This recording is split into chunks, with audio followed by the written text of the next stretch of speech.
বাদুড়ের প্রতিশোধ। রামপুর গ্রামে হঠাৎ করে সবার বমি পায়খানা শুরু হয়ে যায় এবং গায়ে ঘা পাচড়া দেখা দিতে থাকে। তোমরা সবাই নোংরা জল খাচ্ছ এবং নোংরা জলে স্নান করছো, তাই তোমাদের এরকম অবস্থা হচ্ছে। এই জল খেয়েই আজ আমাদের এই অবস্থা হয়েছে। হ্যাঁ, এই জল খেয়েই আমাদের এই অবস্থা হয়েছে। জল একদম ভালো না।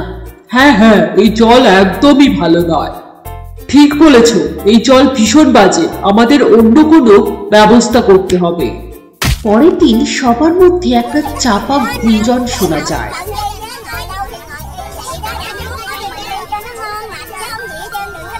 দেখ দিদি, ওইদিকে কিছু একটা হয়েছে, চল তো যাই।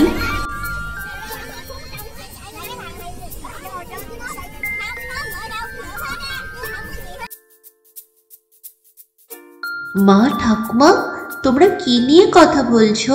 কি হয়েছে? জানিস, আমরা যে পুকুরের জল খেতাম, সেই পুকুরের জল না হঠাৎ করেই শুকিয়ে গেছে। কিন্তু কাল অব্দি পুকুরে কত জল ছিল, অত জল কোথায় গেল কে জানি। সত্যি নাকি মা? ঠাকুমা কি ঠিক বলছে? হ্যাঁ রে, তোর ঠাকুমা ঠিক বলছে। আমরা সেই নিয়ে খুব চিন্তায় আছি। এই দিদি, চল তো আমরা একবার পুকুরটার কাছ থেকে ঘুরে আসি। এরপর চরকি আর গুড্ডু পুকুরের দিকে রওনা দেয়।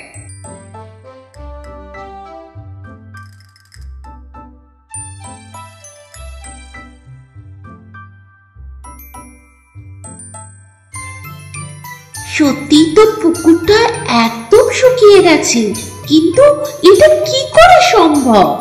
এরপরই শুকনো পুকুরটা হঠাৎ করেই কথা বলে ওঠে। আরে চরকি আর গুড্ডু যে, তোমরাও জলের খোঁজে এসেছো নাকি? হ্যাঁ, জলের খোঁজেই তো এসেছি। আচ্ছা পুকুর, রাতের মধ্যেই তোমার সব জল কোথায় গেল?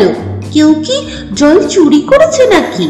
না তো, কেউ চুরি করেনি। আমি আমার সব জল পাতালে পাঠিয়ে দিয়েছি। হ্যাঁ, কি বলছো? কিন্তু কেন? তা আমি আমার সব জল পাতালে পাঠাবো নয়তো কি করব?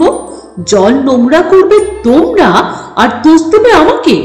মানে আমরা কি করলাম আবার? ও, তোমরা কি করলে তাই না? ওই যে তোমাদের গ্রামের ভোলারাম রোজ তার গরু মোষদের আমার পুকুরের জলে স্নান করায়। রিনি টুনির মা পুকুরের জলে এসে কাপড় কাচে।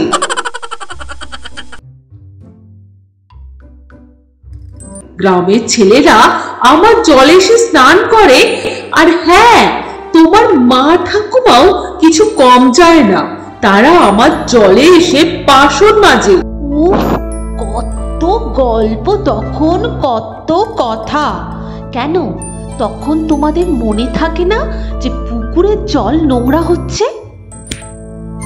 সবাই মিলে আমার জল নোংরা করে, আর যেই শরীর খারাপ হয় তখন সব দোষ আমার জলের হয়। আমি আর কাউকে কোনো জল দেব না। পুকুরের কথা শুনে চরকি আর গুড্ডু পুকুরের কাছে ক্ষমা চায়। তারপর গ্রামে ফিরে সবাইকে পুকুরের বলা কথাগুলো জানায়।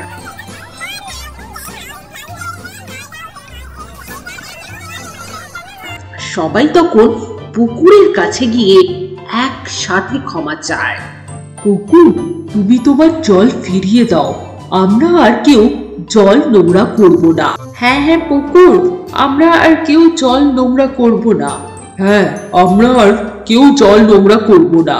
আচ্ছা ঠিক আছে, তোমরা সবাই এত করে যখন বলছো, আজ তোমাদের জল ফেরত দিয়ে দিচ্ছি।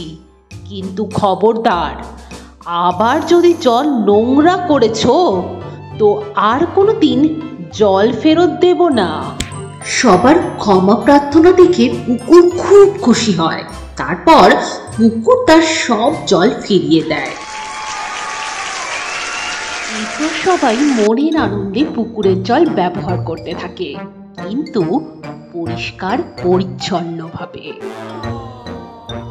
তাহলে আমার ছোট্ট বন্ধুরা, তোমরা সবাই বুঝতে পারলে তো যে জল আমরা খাওয়ার জন্য ব্যবহার করি তা কখনোই নোংরা করা উচিত নয়, কারণ নোংরা জল খেলে অনেক রোগ হয়। বা এটা বলতে পারো, নোংরা জলকে কখনোই খাওয়ার জল হিসাবে ব্যবহার করা উচিত না, এমনকি নোংরা জলে স্নান করা উচিত নয়। পুকুর, পন্ড, রোগ, ডিজিজ, নোংরা, ডার্টি, শুকনো, ড্রাই